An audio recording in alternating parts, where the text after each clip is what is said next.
मनवंतर आदि काल विभाग का वर्णन।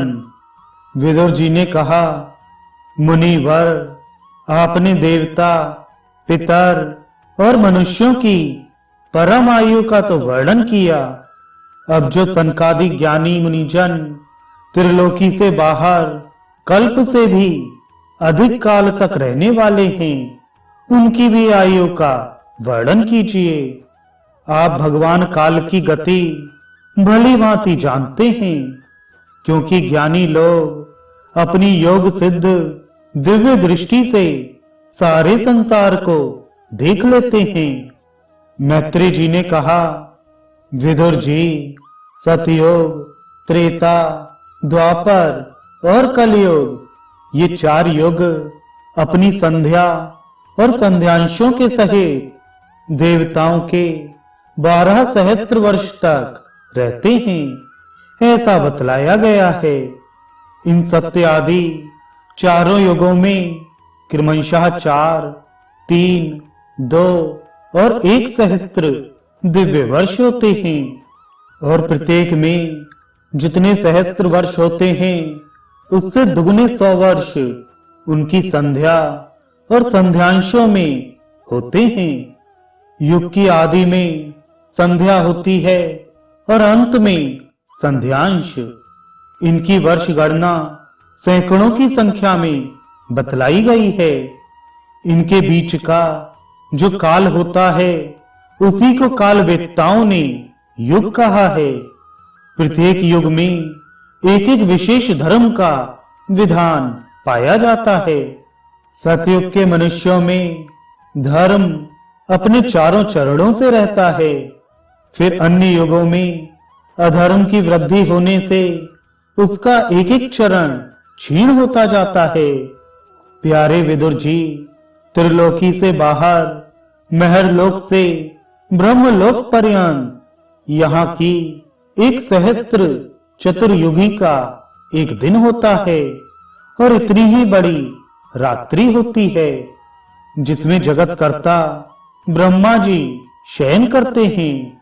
उस रात्रि का अंत होने पर इस लोक का कल्प आरंभ होता है। उसका क्रम जब तक ब्रह्मा जी का दिन रहता है, तब तक चलता रहता है। उसे कल्प में 14 मनु हो जाते हैं। प्रत्येक मनु 71 चतुर्युगी से कुछ अधिक काल तक अपना अधिकार भोगता है। प्रत्येक मनवंतर में भिन्न भिन्न मनुवंशी राजा लोग, सप्तऋषि देवगण, इंद्र और उनके अनुयायी गंधर्व आदि साथ साथ ही अपना अधिकार भोगते हैं। यह ब्रह्मा जी की प्रतिदिन की सृष्टि है, जिसमें तीनों लोकों की रचना होती है। उसमें अपने अपने कर्मानुसार पशु पक्षी, मनुष्य, पितर और देवताओं की उत्पत्ति होती है। इन मनवंतरों में भगवान सत्वगुण का आश्रय ले अपनी मनु आदि मूर्तियों के द्वारा पौरुष प्रकट करते हुए इस विश्व का पालन करते हैं। कालक्रम से जब ब्रह्मा जी का दिन बीत जाता है, तब वे तमोगुण के संपर्क को स्वीकार कर अपने सृष्टि रचना रूप पौरुष को स्थगित करके निश्चेष्ट भाव से स्थित हो जाते हैं। उस समय सारा विश्व उन्हीं में लीन हो जाता है। जब सूर्य और चंद्रमा से रहित वह प्रलय रात्रि आती है, तब वे भू, भुवा, स्वहा तीनों लोग उन्हीं ब्रह्मा जी के शरीर में छिप जाते हैं। इस अवसर पर तीनों लोग शेष जी के मुख से निकली हुई अग्नि रूप भगवान की शक्ति से जलने लगते हैं। इसलिए उसके ताप से व्याकुल होकर भृगु आदि मुनीश्वर गण महरलोक से जनलोक को चले जाते हैं। इतने में ही 7 समुद्र प्रलय काल के प्रचंड पवन से उमड़कर अपनी उछलती हुई उत्ताल तरंगों से त्रिलोकी को डुबो देते हैं। तब उस जल के भीतर भगवान शेषशायी योग निद्रा से नेत्र मूंद कर शयन करते हैं। उस समय जनलोक निवासी मुनिगण उनकी स्तुति किया करते हैं। इस प्रकार काल की गति से एक एक सहस्त्र चतुर्युग के रूप में प्रतीत होने वाले दिन रात के हेर फेर से ब्रह्मा जी की 100 वर्ष की परम आयु भी बीती हुई सी दिखाई देती है। ब्रह्मा जी की आयु के आधे भाग को परार्ध कहते हैं। अब तक पहला परार्ध तो बीत चुका है, दूसरा चल रहा है। पूर्व परार्ध के आरंभ में ब्राह्म नामक महान कल्प हुआ था। उसी में ब्रह्मा जी की उत्पत्ति हुई थी। पंडित जन इन्हें शब्द ब्रह्म कहते हैं। उसी परार्ध के अंत में जो कल्प हुआ था उसे पद्म कल्प कहते हैं। इसमें भगवान के नाभि सरोवर से सर्वलोकमय कमल प्रकट हुआ था। विदुर जी, इस समय जो कल्प चल रहा है वह दूसरे परार्ध का आरंभक बतलाया जाता है।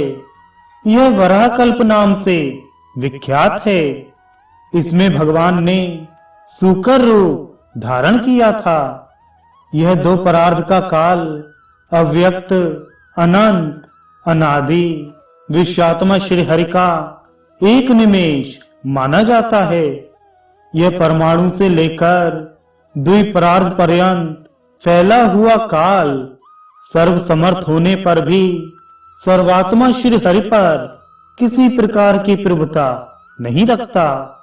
यह तो देह आदि में अभिमान रखने वाले जीवों का ही शासन करने में समर्थ है।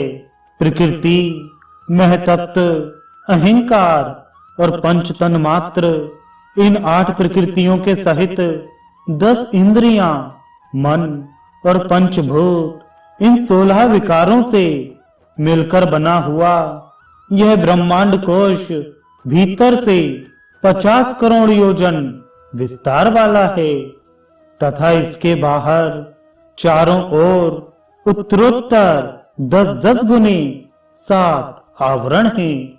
उन सबके सहित यह जिसमें परमाणु के समान पड़ा हुआ दिखता है और जिसमें ऐसी करोड़ों ब्रह्मांड राशियां हैं, वह इन प्रधान आदि समस्त कारणों का कारण अक्षर ब्रह्म कहलाता है। और यही पुराण पुरुष परमात्मा श्री विष्णु भगवान का श्रेष्ठ स्वरूप है।